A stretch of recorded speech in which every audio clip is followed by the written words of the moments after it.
Good morning, students. Today we are learning chapter number 1st, Natural Resources, Air, Water and Land. Now we are learning the process of soil formation. The soil on the land is formed by a natural process. The abiotic components of soil are supplied through the weathering of the bedrock. Due to the heat, cold and water of the sun, wind and rain respectively, the bedrock breaks down into pieces. Stones, sand and soil are formed from these pieces. जमिनीवरील मृदा ही नैसर्गिक प्रक्रियेतून निर्माण होते. मूळ खडकाच्या अपक्षयातून मृदेसाठी अजैविक घटकांचा पुरवठा होतो. ऊन, वारा व पाऊस यापासून निर्माण होणाऱ्या उष्णता, थंडी व पाण्यामुळे मूळ खडकांचे तुकडे होतात. त्यापासून खडे, वाळू, माती तयार होते. Microbes, worms and insects are found among them. Rodents like mice and rats are also found here. The roots of trees growing on the land also help weathering of rocks. The process of soil formation is slow and continuous. It takes about 1,000 years for a 2.5 centimeter thick layer of mature soil to form. या घटकांमध्ये सूक्ष्मजीव, कृमी, कीटक, उंदीर, घुशी यांसारखे प्राणी आढळतात. जमिनीवरील झाडांची मुळे देखील खडकाच्या अपक्षयास मदत करत असतात. माती तयार होण्याची प्रक्रिया अत्यंत मंद गतीने सतत चालू असते. या परिपक्व मृदेचा 2.5 सेंटीमीटरचा थर तयार होण्यासाठी जवळपास 1000 वर्षे लागतात. Soil can get destroyed in a short period due to floods, storms, and human activities such as mining. That is why it is necessary to conserve soil and to prevent erosion of land. The best remedy for this is to increase the green cover of the land. Erosion of land is reduced if grass, trees, and bushes are grown in it. गवत, झाडे, झुडपे वाढवल्यास जमिनीची धूप कमी होते. Humus is the layer form on the soil due to decomposition of dead plants and animals by microbes. Humus supplies nutrients to the soil.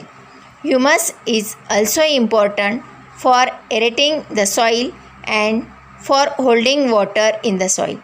The proportion of humus in the upper layer of good fertile soil is about 33% to 50%. ह्युमसचा उपयोग जमिनीला पोषक घटक पुरवण्यासाठी, हवा खेळती ठेवण्यासाठी, मातीत पाणी धरून ठेवण्यासाठी होत असतो. Forest on land got buried underground due to the great upheavals that took place on the earth many ages ago. After that, the process of formation of fossil fuel from the remains of living things took place underground. We get fuel like petrol, diesel, kerosene, paraffin and other useful materials like tar and wax from the fossil fuel called crude oil. पृथ्वीवर घडलेल्या उलथापालथीमुळे जमिनीवरील जंगले भूगर्भात गाडली गेली. त्यानंतर सजीवांच्या मृत अवशेषांपासून जीवाश्म इंधन बनण्याची प्रक्रिया भूगर्भात घडली होती. खनिज तेल या जीवाश्म इंधनापासून आपल्याला पेट्रोल, डिझेल, रॉकेल, केरोसिन, पॅराफिन ही इंधने तसेच डांबर, मेण यासारखे उपयुक्त पदार्थ मिळतात. Living things use land, water and air available on earth and so does man.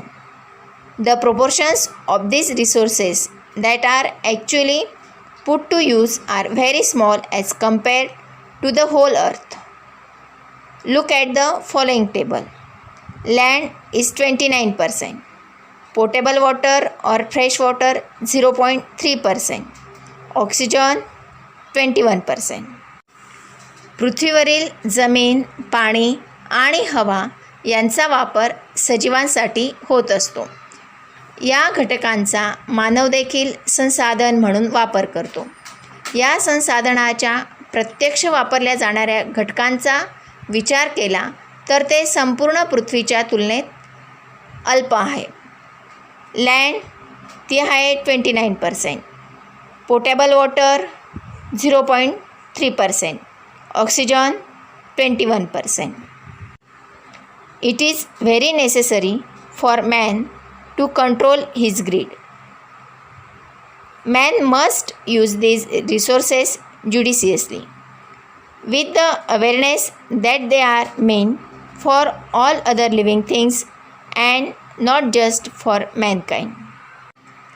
मानवाने तारतम्याने या संसाधनांचा वापर करायला हवा. ती स्वतःबरोबरच इतर सर्व सजीवांची सुद्धा आहेत याचे त्याने भान ठेवायला हवे. In this way, we have completed this chapter.